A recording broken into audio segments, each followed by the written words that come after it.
नमस्ते, मैं हूं सुरेश कुमार एकलवे और आप देख रहे हैं हिंदुस्तान न्यूज एंड टिप्स। अगर खुददारी जिंदा हो तो बड़े बड़े पहाड़ भी धराशायी हो जाते हैं। कुछ ऐसा ही छोटे से देश श्रीलंका ने अपने हौसले के दम पर कर दिखाया है। अपने हथियारों और कर्ज के बल पर दुनिया पर राज करने के मंसूबे पाल रहे चीन को इस द्वीपीय देश ने जबरदस्त चुनौती दी है। चुनौती भी ऐसी कि उसने केवल चीन की नींद ही नहीं उड़ाई बल्कि यूरोप, यूएस समेत पूरी दुनिया को हैरान कर दिया है। इतना ही नहीं, श्रीलंका ने एशिया की महाताकत भारत को भी एक ऐसी सीख दी है कि अगर राष्ट्रवाद को जीवित रखना है तो कोई भी समझौता स्वीकार नहीं है, बेशक कर्ज का मर्ज कितना ही गंभीर क्यों ना हो जाए। श्रीलंका ने ड्रैगन को ऐसे वक्त पर आईना दिखाया है जब उसके ऊपर बीजिंग का 33,000 करोड़ रुपए से अधिक का कर्ज है और उसे साल 2025 तक हर हाल में यह कर्ज लौटाना है। मगर श्रीलंका ने खुलकर चीन से पंगा लेकर दुर्लभ कूटनीतिक जंग की शुरुआत कर दी है। दरअसल चीन छोटे देशों को कर्ज जाल में फंसकर उनका शोषण करने के लिए बदनाम है। वह पहले धड़ाधड़ कर्ज देता है, फिर उस देश से फायदा उठाने के लिए वहां अपने घटिया उत्पाद खपाना शुरू कर देता है। यह देश चीनी कर्ज डिप्लोमेसी में इतने मजबूर हो जाते हैं कि वे उसके सामने चूं तक नहीं कर पाते हैं। इसका एक जीता जागता उदाहरण पाकिस्तान है, जहां कोरोना काल में पाक मुल्ला मुंह पर चीन से भेजे गए अंडरवियर के बने मास्क टांग नजर आए थे। तब दुनिया ने पाकिस्तानी जाहिलों का जमकर मजाक उड़ाया था। चीन ने कुछ ऐसी हरकत श्रीलंका के साथ भी करने की कोशिश की। चीनी कंपनी किंगदाओ सिविन बायोटेक ग्रुप से श्रीलंका सरकार की agency national plant quarantine service ने जैविक खाद के लिए समझौता किया था। उत्साहित चीन को उम्मीद थी कि श्रीलंका उसके कर्ज तले दबा देश है और वह उसे कुछ भी कचरा कबाड़ थमाकर पैसे बना लेगा।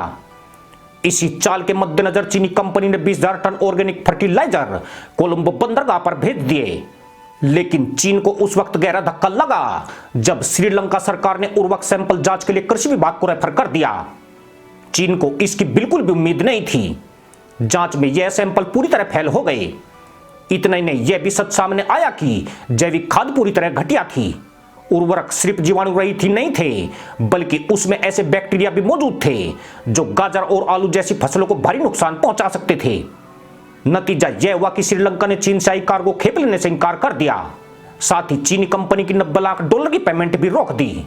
श्रीलंका ने जिस तरह चीन की कर्ज डिप्लोमेसी को आईना दिखाया, अब उससे ज्यादा चर्चा इस बात को लेकर हो रही है कि दुनिया को चीन घटिया उत्पाद परोस रहा है। श्रीलंका ने पूरी दुनिया में चीनी उत्पादों की पोल खोल दी है। इसका असर चीन में उर्वरक बनाने वाली कंपनियों पर पड़ा है, जिसके बाद उनके $8 अरब के ऑर्डर कैंसिल हो गए हैं। पश्चिम और यूरोपीय देशों ने चीनी उर्वरक को कठिन और त्रिस्तरीय जांच के बाद खरीदने का फैसला किया है। सीधी सी बात है कि दुनिया को सस्ते उर्वरक की आड़ में घटिया माल देने वाली चीनी कंपनियां अब आसानी से कंपटीशन में नहीं बनी रह पाएगी। खास बात यह है कि चीन के बाद भारत भी उर्वरक का निर्यात करता है, मगर चीनी उर्वरकों के सस्ता होने की वजह से उसके सामने अधिक चुनौतियां बनी रहती है, जबकि भारतीय उर्वरक नमूनों की जांच में खरे उतरे हैं। यानी श्रीलंका ने एक तरह से चीन की उर्वरक मार्केट को भी मटिया मेट कर दिया है। हालांकि अपनी साख बचाने के लिए चीन ने श्रीलंका की जांच पर सवाल उठाने की कोशिश की थी। उसने यह साबित करने के प्रयास किए कि चीन जैसी आधुनिक जांच पद्धतियां श्रीलंका के पास नहीं है, इसलिए वह उसके आरोपों को सिरे से खारिज करता है। मगर चीन ऐसा कहने से बच नहीं सका है और श्रीलंका ने उसका भांडा पूरी दुनिया में फोड़ दिया है। चीन इस बात से भी हैरान है कि उसके भारी भरकम कर्ज तले दबा श्रीलंका क्यों इतनी ताकत से उसके सामने डटा हुआ है।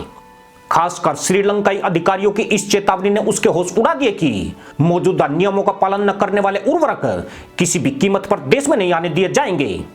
यह चीन को साफ संदेश है कि कर्ज की आड़ में उसके घटिया प्रोडक्ट श्रीलंका में खपने वाले नहीं हैं। पर चीन को इसके पीछे भी भारत की चाल नजर आ रही है। उसकी नजर में एशिया में एकमात्र भारत है जो उसका सबसे बड़ा प्रतिद्वंदी है। यही देश पूरी दुनिया में उसकी पोल पट्टी खोल रहा है। भारत पर उसका संदेह इसलिए भी मजबूत हुआ है क्योंकि इस विवाद के बीच श्रीलंका ने भारत की कंपनियों को जैविक खाद की आपूर्ति का आदेश दिया है। इस आदेश के बाद भारतीय कंपनी ने उच्च गुणवत्ता वाले 31 लाख लीटर तरल नैनो नाइट्रोजन उर्वरक की आपूर्ति श्रीलंका को कर दी है। साथ ही बाकी उर्वरक की आपूर्ति भी की जा रही है। अंतर्राष्ट्रीय बाजार में अरबों का नुकसान उठाने के बाद अब चीन चालबाजी पर उतर आया है। उसने श्रीलंका पर दबाव बढ़ाने के लिए कोलंबो स्थित पीपुल्स बैंक को ब्लैकलिस्ट कर दिया है। साथ ही उसके ऊपर $8 अरब का दावा भी ठोका है। मगर बावजूद इसके श्रीलंका ने चीन के सामने झुकने से इनकार कर दिया है। उसने स्पष्ट कर दिया है कि अगर चीन ने कर्ज दिया है तो हम पर कोई एहसान नहीं किया है, हम बाकायदा उसका सूद चुकाते हैं। पर इसका मतलब यह नहीं है कि देश की अस्मिता और अपने नागरिकों के स्वास्थ्य से कोई समझौता किया जा सकता है। अगर भारत हमें उच्च गुणवत्ता के उर्वरक दे रहा है तो यह हमारी इच्छा है कि हम किस देश से इसका आयात करते हैं। यानी चीन को 2 तमाचे और 3-4 लाते भी श्रीलंका ने जमाई है। इसी के साथ अनुमति दोस्तों, जय जवान जय किसान जय हिंद, वंदे मातरम।